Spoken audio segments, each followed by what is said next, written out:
Oh, you gotta get Swifty. You gotta get Swifty. And where's all my Rick and Morty fans out there? I'm not gonna sing the rest of that song. My family sure does. My wife just got into Rick and Morty. She spent a month in Seattle with nothing to do because the weather sucked. And they were also out in the middle of nowhere. Wasn't much to do but watch HBO, and that was on HBO. So she got into Rick and Morty. Crazy, huh? Anywho, hello and welcome to Mr. Randy's Wine and Spirits. I'm Mr. Randy. And today we're doing another brew review. If you're new to the channel, hello, welcome. All my return viewers, you know how we do. Mostly. So let's do it. So we're here with another entry point into Real Ale Brewing Company. I do apologize for anybody who watches these videos and really wants a Real Ale Brewing Company offering. We did find out from a source that Real Ale Brewing Company does not sell to outside sources outside of Texas. Kind of sucks. But anywho, do a little review of the can. There's always time for a Swifty IPA American Pale Ale, 5.2%, which is roughly standard. Is there anything else? There's lightly printing on it. It's just recycle website. Unfiltered, unpasteurized. Uh-oh, here we go. Let me wipe that. There you go. You don't need all that, I guess. It's in from Blanco, Texas, which is just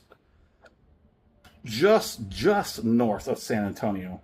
It's probably about, I want to say a good 40 minutes. Even with good traffic, it's still about 40 minutes from me. Let's get it cracked. If you're new to the channel, this one's for you. And it's...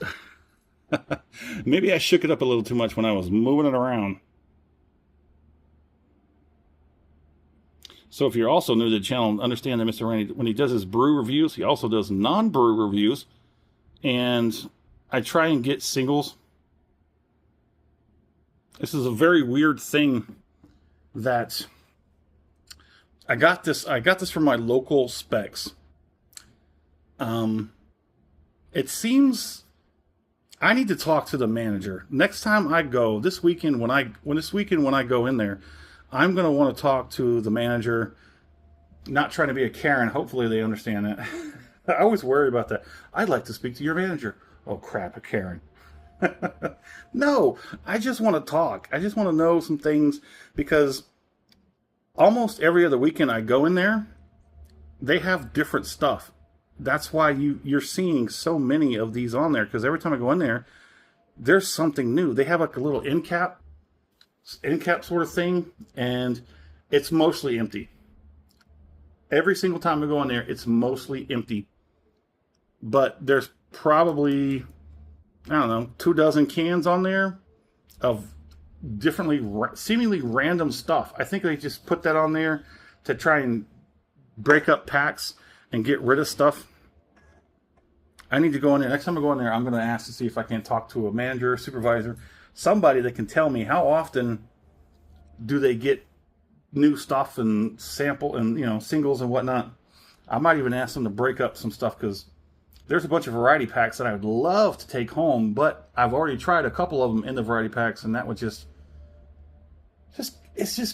irks me because I got OCD. Never mind. We're moving on. So they claim they use citrus hops and American two-row malt. I don't know what Idaho 7 is, but they say that's in here. I guess that's a type of hops, right? Citrus hops, American two-row malt, Idaho 7, Mosaic Cryo. I'm just copying what was on the website, which isn't much to begin with. But they do claim a 40 when it comes to the IBUs, the International Bitterness Unit rating. 40. That's kind of bitter. Okay, but we've had 70s and we had like 80s once. So for all my calorie counting carb conscious connoisseurs, per 12 ounces, we got 155 calories. Not bad. For the carbs, 14. Also not bad.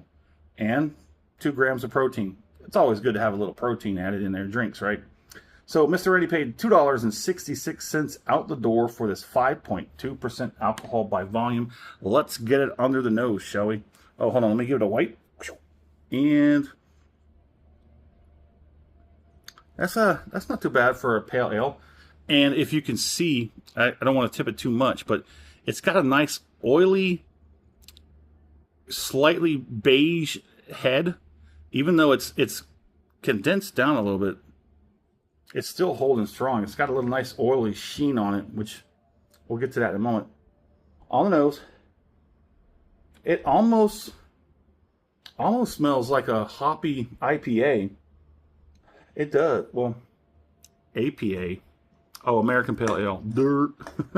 Brain fart there for a second.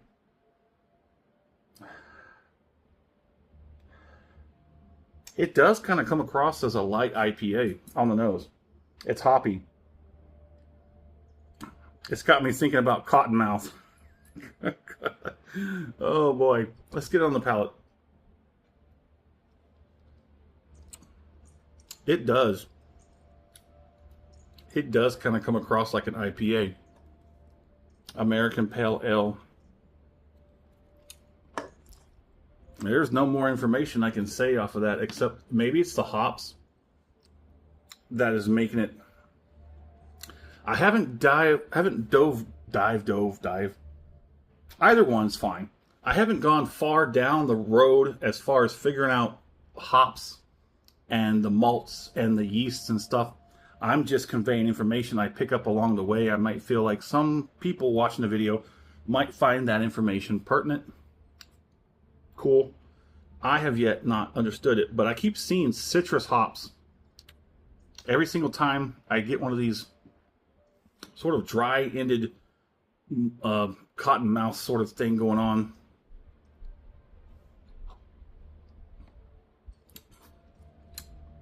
It does drink like a light IPA. It does. It looks like a lager for sure. Here, try it. Yeah, give it a second.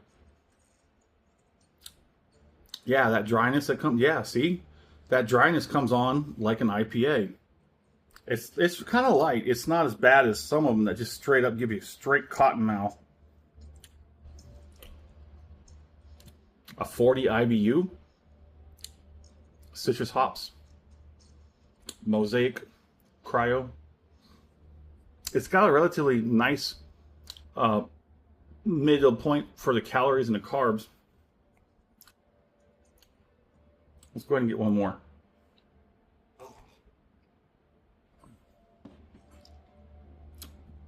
Yeah, you gotta get Swifty. You gotta get Swifty in here. I'm not singing the rest of that song. I'm not singing it. At least not on the video. So the nose is pretty nice. Very much akin to an IPA. Palate as well. Relatively close to an IPA. The finish, again, I feel like I'm drinking an IPA. It is American Pale Ale. What's the difference between American Pale Ale and an Indian Pale Ale? I don't know. I'm going to have to figure it out now. See, that's what happens. I come across something like that. I don't know. It's a blank spot in my brain. I have to fill it. So from now on, I'm going to know what the difference is. I don't think a whole lot, actually. It looks like a lager. It don't drink like a lager. Okay, so if you liked the video, go ahead and hit that thumbs up button. If you haven't subscribed to the channel as of yet, go ahead and do that. That way, all this great, wonderful, amazing content comes to you as soon as I release it. Screw the algorithm. It's wonky as all get out. Anyway, let's put a score on it, shall we?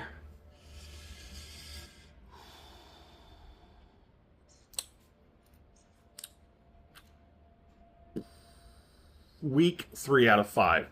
Weak 3 out of 5. I don't like that dry cotton mouth feeling it gives me on the end. It's got a reasonable carb count. The price point is a little high. We'll get to that in a moment. Why don't we get to it now? My fair price, I think closer to $2 than $2.50. Yeah, I'm getting serious cotton mouth. It does not have a good finish. Would I buy this again? No, but anywho, we're gonna have to move on. Mm. It was worth an experience, but yeah, no, thank you. I might, yeah, I'll have one more just for the sake of it, you know. I'd hate to waste it. Sometimes it's so bad that I don't care, but yeah. It's so dry. It's like dry cotton mouth, so bad. Jeez. Anywho, there it is in the comment section. Love to know, where are you currently at? What are you currently drinking? Have you had, well, you'd have to be inside Texas to have had one of these, or know somebody who's been to Texas and brought this back. Who knows? If you've had it and you're not in Texas, love to know how you got it. Well, there it is. As always, thanks for stopping by here at Mr. Randy's Wine and Spirits. I gotta go do something about this cottonmouth. Ah, dang.